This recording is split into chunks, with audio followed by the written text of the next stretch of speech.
Welcome to Discovering Africa Through Technology, the podcast series that showcases the brilliance of Africa's great minds, innovators, and experts as they tackle complex challenges with homegrown solutions driven by knowledge, technology, and innovation. Our podcast is inspired by the African Union Agenda 2063 Aspiration 7, which seeks to rebrand Africa and change negative narratives and perspectives through science, technology, and innovation. We believe that Africa has the power to solve its own development challenges and become a strong, united, resilient, peaceful, and influential global player and partner.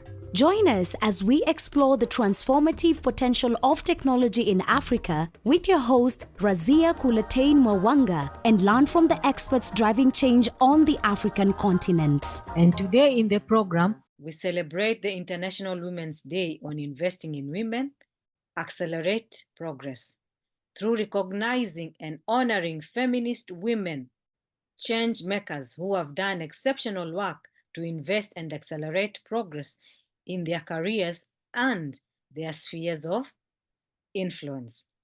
Today, we celebrate a STEM champion, Mercy Bruce-Amanquah, the founder and chief executive officer of Francis Faki Amanquah Foundation. Her career in the human resources and administration spans a period of 25 years, starting in KPMG, Ghana. She served as the human resources manager at the African Capacity Building Foundation, ACB, in Zimbabwe for 3 years. Mercy has a master's degree in management systems from the University of Hull. 25 years experience in management. Welcome, Mercy, to the home of African Great Minds and Solutions. Thank you for the opportunity. Razia, it's a privilege to be here today. Thank you, Mercy. We are also honored to have you. We take it as our responsibility to celebrate the trailblazers who have made an impact in this space, because we know there are few women in this space. As we celebrate the International Women's Day, we take an opportunity to stand and recognize and honor women who have done exceptional things in this space. And today we are honored to have you speak on behalf of West Africa and represent Ghana. Please tell us about you. Who is Mercy Bruce-Amanquah, the founder and the chief executive officer of Francis Faki Amanquah Foundation? I'm actually one of 5 daughters, and my father was very much a man who would educate his daughters to do the best they could in whatever field. So that's how I grew up. My father was an engineer himself. So that's how I grew up. And then I met Francis Faki Amanquah, who was also very much an advocate for empowerment of women. That was something we always shared. Fast forward, I lost Francis 4 years ago and was very lost and wondered what I was going to do with the rest of my life. Whilst trying to heal from this grief, I had this idea. I would like to call it a vision. The word of God says, write the vision down. So I wrote down this vision. He was an IT expert and very into automation. So I thought our love for advocacy for women and his passion for IT seemed like 2 areas that I could do something in. And so I decided to start in his alma mater. So this was really trying to build a legacy in his memory outside of our daughters and work out something constructive, like you said, and to give back. In all of giving back, when you start looking outside of yourself, then the focus changes and you are thinking not so much about what you've lost, but what you are building and what change you can make going forward. All of a sudden, I'm now focusing on young women in STEM, and it's shifted away from my hurt and my pain of being what I would call a young widow. So that's what led to the Francis Faki Amanquah Foundation being created 2 years ago. Thank you so much, Mercy. That is quite inspiring. Taking your pain and your husband's legacy and his passion and doing something with it to impact people's lives. Wow, that is very impressive. Thank you so much. So can you tell us more about your husband's foundation? What have you done so far? So we have, in the last few weeks, presented the inaugural awards. 5 young ladies, I call them girls, the FFAF scholars. So we have 5 young ladies, 2 studying computer science and 3 studying computer engineering. The Kwame Nkrumah University of Science and Technology in Kumasi, Ghana. And this was his alma mater. So we've presented the awards to them. Awards are made up of scholarships, which will cover their tuition, accommodation, a stipend, and a laptop. We also have a mentorship element. And so all the girls are assigned to mentors. And so we have 5 girls who have now all been assigned to 5 mentors who are women in IT themselves. And the idea is that they will help build their confidence, help them see the possibilities for themselves and what they can do and achieve. The idea now has become women helping women transform women's lives, and the whole world is the impact we would like to see. Women helping women to transform lives. I like the idea that you did not only give them the scholarships, but you also gave them mentors who are going to guide them and create that confidence to make sure that whatever they are getting out of their school life will be put into use. Why did you think about this element of mentorship, and what criteria did you use to select? In the last few years, I have had coaches, I have had mentors, and I have seen the difference it makes in your mindset and your outlook about yourself or whatever you are doing. When I started thinking about this vision, like I call it, I thought, if a nonprofit, you are asking people to help support you, you need, a unique selling point. I was really how the mentorship came in and just what a difference that would make.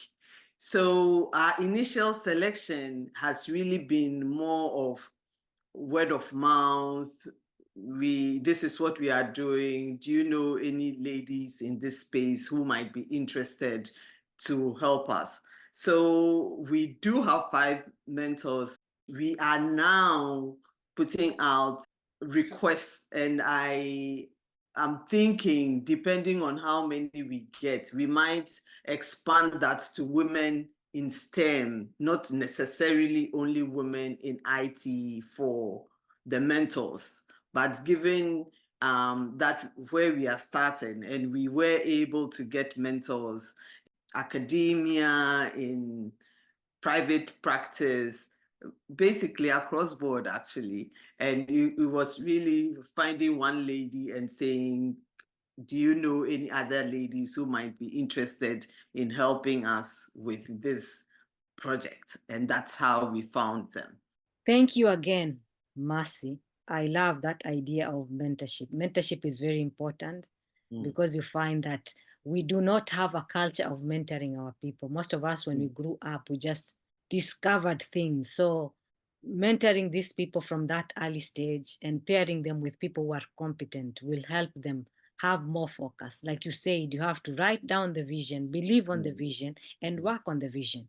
This month, we are celebrating the International Women's Day, and the theme of this year is Invest in Women, Accelerate Progress. What does this exactly mean to you in relation to what you are doing and what we should be doing in this space? I have used some of my resources, but I must say we have also had a number of people invest. In fact, we had a big grant from the Rockefeller Foundation as well of $30,000. So that really boosted our efforts, and from our board members and family and friends. So that's how we have raised money for this first cohort I'm talking about. When we talk about invest in women, the statistics show us, and we all hear how women in science or in STEM, we are looking about 30%. And we all know that in today's world, technology is the way to go. Everybody is doing it informally, pretty much. And if we are able to actually study it, there is such a wide range and variety of areas one can find themselves with the expertise and the knowledge.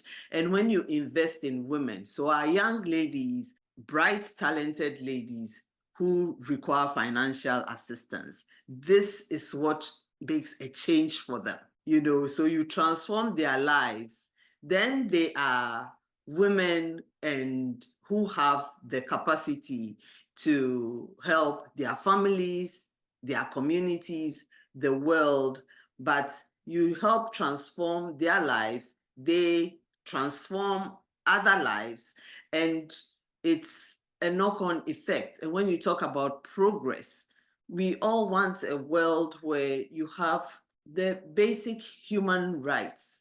And we know that that can be challenging sometimes. So if this is what this will help make a difference in whatever scale, that is what I want to see. And I like to see young women who have the ability to stand up for themselves and take decisions, be trailblazers, make enough money to change the world. That's where I see the progress, that change. This bits that we help with will help them also make a change. They will come one day and want to do something similar or help in other ways. They will break glass ceilings, move into areas that we all hope, and as they say, we all want to stand on someone's shoulders to make that difference. So if that's what our foundation can help young women to do, that's the kind of impact I'm looking for, that I can look down 10 years and we have FFAF scholars in all sorts of top positions making a difference. That's part of the vision and the dream. I want to see that. Standing on someone's shoulders, it's very inspiring. I also like the things that you pointed out, that when we talk about investing in women, we always think that it is very expensive and that it is impossible. But listening to your story, we can learn that there are so many different ways we can invest in women. And we can invest from our own resources, we've said. We can also invest from other people's resources. The idea of investing is not only money, but also in capacity and also in different forms of human resources. What types of investment do you think people should invest more in to make sure we have more women in STEM?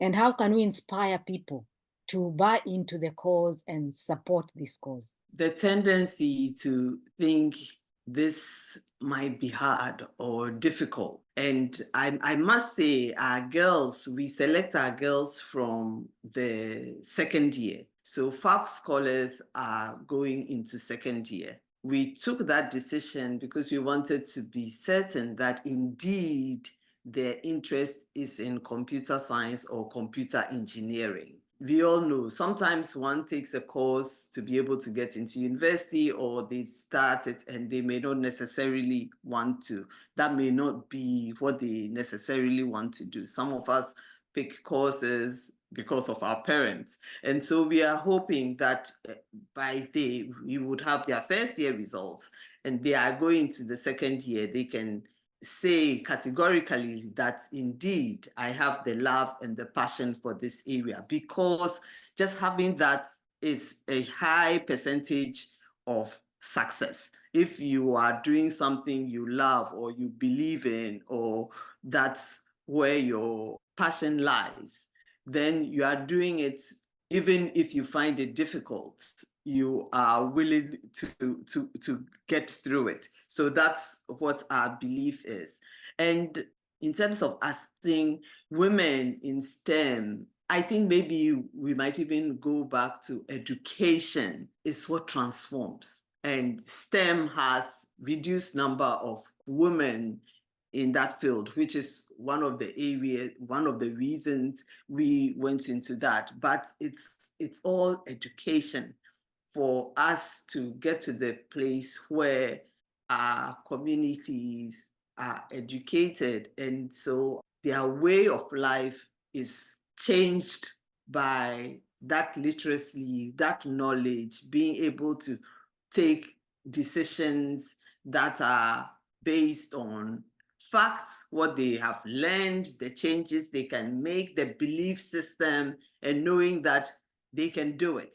That having that resilience to say anything is possible. So let me go for it. And that I like that it makes a change, that it's that difference for me, that mindset and that change. I can do it. Whatever it is I'm doing, if I apply myself, I do it well, it will make a change for me and my family and my community and the world. In terms of assistance, I think it's education to start with.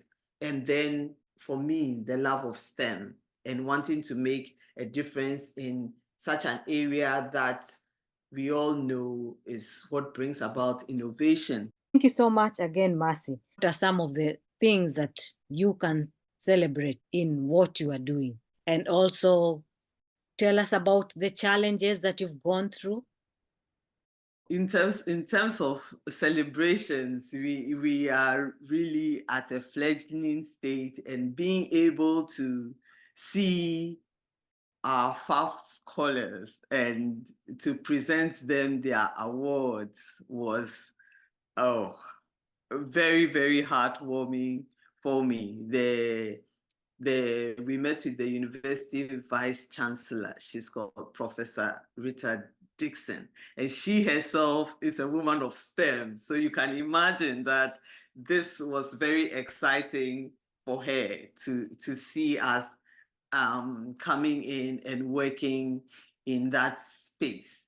And so they have just started, and they said how this will make a difference in their lives, and we are going to feature their stories, maybe clips of their stories, and how we think this will help make a difference in their lives. The challenge is, you would say, it's really in terms of setting up anything that you want to do well takes time. You move forward and then you pause for whatever reason, you discover new things, you learn. And I wouldn't call it so much as a challenge, but for a nonprofit, you need funding. And so that is the next step. We were able to raise funds for this year. Our vision and the dream is to have 10 girls in every year. And so at the height of our operations, that will be 30 girls, because it's a 4-year course. And if they start in year 2, so we started with 5 this year, and we are hoping to go for 10 next year and build up as we go along. So you can imagine that right now we need to make the right connections. We need to get people to understand our cause and support us and help us to be able to achieve that. And I believe we can. As we celebrate the International Women's Day, supporting champions and change makers in STEM, what is your message to women who are listening, people who have dreams, people who think it is impossible? Because research has shown that We have a deficit in budget and there is not enough money to create gender equality by 2030. And also there are not enough resources. But your example has shown that even with the little resources, there is something that we can do. So what is your message as we celebrate this month?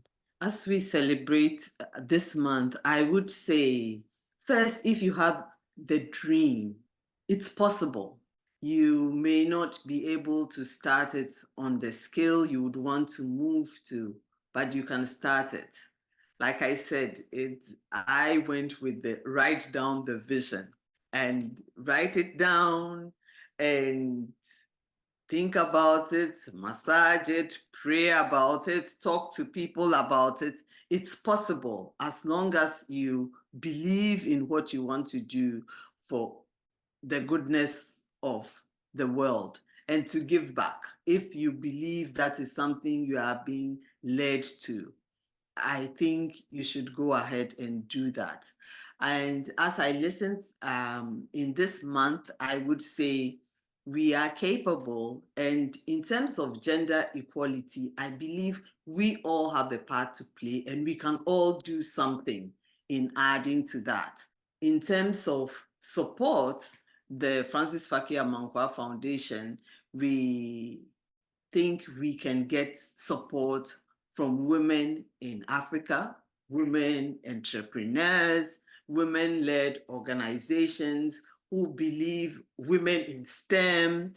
We would be very encouraged and happy to speak to women in IT, women in STEM generally, who are happy to help with our mentorship program. And resources are the way to start, of course. We do give laptops. If that is the way you would like to support us, we will be very grateful. But it's collective and we can do it together if we all press on. And united we stand, and for this common goal of seeing how best we can bring up more women to fill this space and all the spaces, really all the spaces, not just them. Women can do it and stand on their own feet and make a difference. We are doing it already, but being able to do it even in a bigger way that is growing organically. And, we are just adding on and adding on. I'd like to say Happy Independence Day to any Ghanaians who are listening. And I would like to say to people, please reach out if you believe this is a cause that is close to your heart and there are ways you can help us. We'll be very grateful. Yes. And I would like to say thank you for having me here today. Thank you very much, Mercy Bruce-Amanquah, the founder and chief executive officer of the Francis Faki Amanquah Foundation, for sharing your story and celebrating the International Women's Day with Discovering Africa Through Technology, the home of African solutions and think tanks. We thank you for your time and valuable contribution. My takeaway today is, yes, we can invest in women, and yes, we can do it. Yes, it takes money, but it also takes resources. It also takes will, and also it takes determination, as Mercy has shown us, to honor the memory of her husband. And she used her resources, her friends' resources, and fundraising to make sure that she has supported 5 girls to study computer engineering and IT. So write down the vision, think about it, pray about it, and start. Invest and do something about the vision. Don't just sit and say that it is not possible. And also for everyone who is listening in, Mercy is open to collaboration and support. If you are working in the area of STEM in West Africa, this is a worth investment to invest in, on supporting women in STEM. This has been your host, Razia Kulaten Mwawanga. Join us next time as we bring you exceptional feminist change makers who have made a difference to invest in their fellow women and other worth causes to make a difference in their lives and in the society.